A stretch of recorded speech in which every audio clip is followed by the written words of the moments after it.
Prince Harry, Meghan Markle, and a right royal battle for control after Prince Harry and Meghan Markle announced on their website and Instagram that they're going to step back as senior members of the royal family and work to become financially independent. There was an explosion of interest on social media and the news. Everyone is asking what financial independence means, how this semi-separation will affect the monarchy, and whether the decision was affected by racist and sexist abuse against Markle. Then there is media relations. The couple have said they will adapt their media approach for more diverse and more open access to their work. This includes working with grassroots media organizations and more credible media outlets. They will also be using official communication channels, the website and Instagram, to engage the public directly.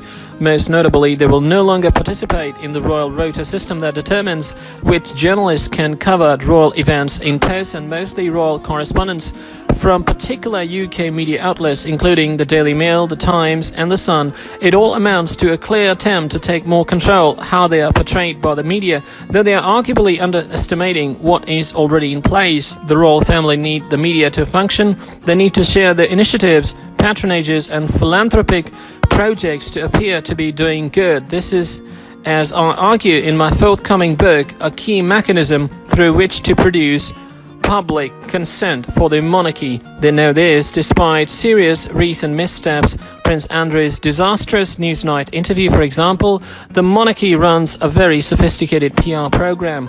There is a constant battle over visibility. The monarchy must retain some semblance of fairy tale and superiority of being above politics, for example, or it risks being exposed as an institution invested in maintaining wealth and power at any cost.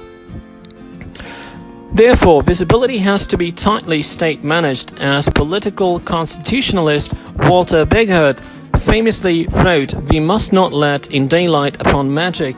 The royal rota system essentially means that the monarchy has control over who covers the events, what access they get, and who they speak to. Royal correspondent for the Daily Express, Richard Palmer, has tweeted about how rota journalists are stationed so far away from the royals it becomes impossible to document what happens. This, he says, inevitably leads to a series of identical stories about good work or royal women's clothing. Media coverage of royal tours works similarly. A team of correspondents have their itinerary organized by Buckingham Palace. This model reflects the embedded journalism agreement established during the Vietnam War. The agreement saw reporters attached to a particular military unit and deployed to war zones alongside it. This led to issues around impartiality and objectivity, since it essentially operated as Ministry of Defense propaganda.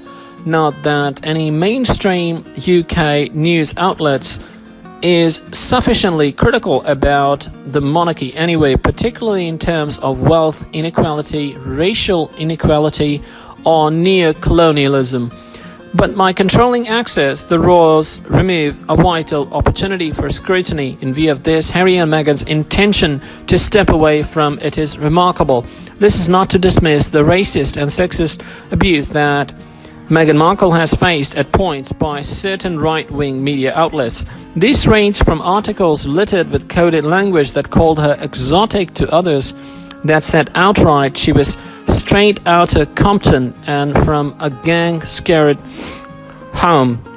It raises serious questions about UK media political alignments and ideologies, particularly at a time of growing far-right movements around the world. Some coverage, however, such as criticism of the couple using private jets while campaigning against climate change, is entirely valid. Also, the couple's statement that they will only be permitting credible journalists to cover their events begs the question: who gets to decide who is credible?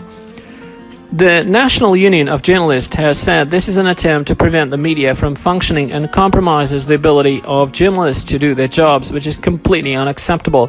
The new restriction, particularly in light of the couple's recent statement about suing the Mail on Sunday for publishing a private letter that Markle sent to her dad, feels like a sweeping criticism of all journalists and media organizations. While many have been particularly vicious towards Markle. This mail on Sunday in particular, others, such as Hello, have barely said a negative word about the royals in their history. This raises a different set of questions around bias. The couple's need to shape a new kind of royal relationship with the media justifiably raises issues about the practice of royal reporting, the role of the royal correspondent, and the structural racism that exists within parts of the British media. It also exposes the battle for control over the royal narrative, and however, it is unclear whether circumventing the royal rota and carving a new path for the engagement will give the Sussexes more say in the story that is told, or how much they are hounded in the long run.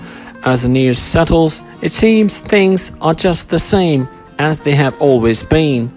The conversation.